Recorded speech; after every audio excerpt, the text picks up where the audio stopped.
বাসায় ঘরোয়া উপায়ে কীভাবে খুব সহজে টমেটো সস তৈরি করা যায়। সো ভিডিওটি স্টার্ট করার আগে অবশ্যই আমার চ্যানেলটাকে সাবস্ক্রাইব করবেন। তাহলে দেখে নেই কিভাবে তৈরি করতে হবে হট টমেটো সস। আমি এখানে 1 কেজির মতো পাকা লাল টমেটো নিয়ে নিয়েছি। সবসময় চেষ্টা করবেন টমেটো সস তৈরি করার জন্য লাল পাকা টমেটো বাছাই করে নিতে, কারণ টমেটোর কালার যদি সুন্দর হয় তাহলে সসের কালারটাও কিন্তু সুন্দর আসবে। টমেটোগুলো সেদ্ধ হওয়ার জন্য আমি প্যানে পানি গরম করতে দিয়েছি। এখন টমেটোগুলো দিয়ে দিব। টমেটোগুলো ভালোভাবে সেদ্ধ করে নিব। যখন দেখবেন উপরের চামড়া একটু ফেটে ফেটে গিয়েছে তখন নামিয়ে নেবেন। সেদ্ধ করে যে গলিয়ে ফেলতে হবে তা কিন্তু নয়। এখন আমি একটি ঝাঁপিতে টমেটোগুলো নামিয়ে নিচ্ছি যাতে এক্সট্রা পানি পড়ে যেতে পারে। এখন একটা ছুরি দিয়ে সবগুলো টমেটো কেটে দিব যাতে এর ভিতরের যত এক্সট্রা পানি আছে তা পড়ে যেতে পারে। এক্সট্রা পানি পড়ে গেলে অল্প জাল দিলেই টমেটো সসটা হয়ে যাবে। একটি প্যানে পানি গরম করতে দিয়েছি। এর ভিতরে এখন দিয়ে দেব 5টা লাল মরিচ ও 5 কোয়া রসুন। মরিচটা আপনারা কম বেশি দিয়ে নিতে পারেন, আপনারা কতটুকু ঝাল খাবেন তার উপর নির্ভর করে মরিচটা দিবেন। তেমনি রসুনটা আপনারা কতটা গার্লিক ফ্লেভার চান তার উপর নির্ভর করে রসুনের কোয়াও কমিয়ে বাড়িয়ে দিতে পারেন।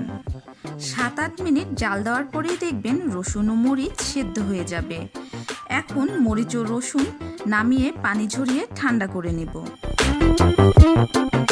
এখন ঠান্ডা হওয়া টমেটো, রসুন ও মরিচ একসাথে ব্লেন্ড করে নেব। একটু সময় করে ব্লেন্ড করে নিতে হবে যেহেতু ভিতরে কোনো পানি নেই।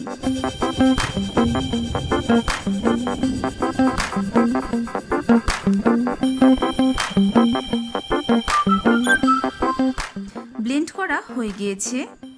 এখন একটি চালনিতে চেলে নেব যাতে ভিতরের কোনো মরিচ বা টমেটোর দানা না থাকে। পিউরিটা অনেক ঘন হবে যেহেতু আমি এক্সট্রা পানি ফেলে দিয়েছি। পিউরিটা সহজে পড়তে চাইবে না, তাই একটি চামচের সাহায্যে একটু চাপ দিলেই আস্তে আস্তে নিচে জমা হয়ে যাবে। আর ছাঁকনিতে যে মরিচের বিচি ও টমেটোর খোসা জমা হবে তা ফেলে দিব। একটি প্যানে টমেটোর পিউরিটা নিয়ে নিচ্ছি। এখন দিয়ে দেব 1/2 কাপ পরিমাণ চিনি। চিনিটা আপনারা আপনাদের স্বাদ মতো বুঝে দিবেন। এখন দিয়ে দিচ্ছি 1/2 চা চামচ লবণ আর দিয়ে দিচ্ছি 1/2 কাপ পরিমাণ হোয়াইট ভিনেগার। এখন সবকিছু ভালোভাবে মিশিয়ে জাল দিব। কিছুক্ষণ জাল দিলেই দেখবেন সসটা ঘন হয়ে আসবে।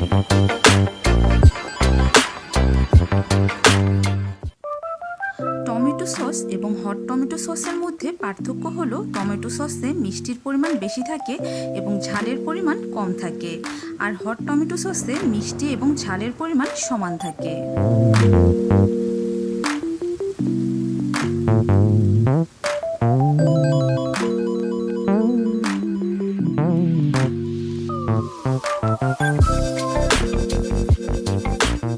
এই পর্যায়ে 1 টেবিল চামচ কর্নফ্লাওয়ার 1 টেবিল চামচ পানি দিয়ে গুলিয়ে দিয়ে দিব।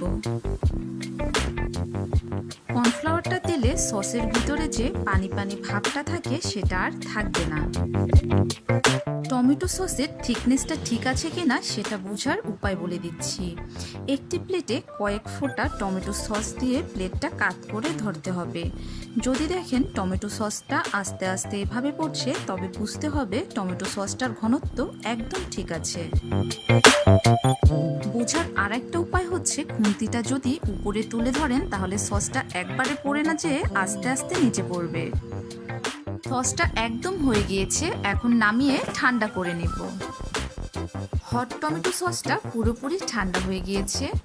এখন একটি সার্ভিং ডিশে ঢেলে আপনাদের দেখাচ্ছি এটা কতটা পারফেক্ট হয়েছে।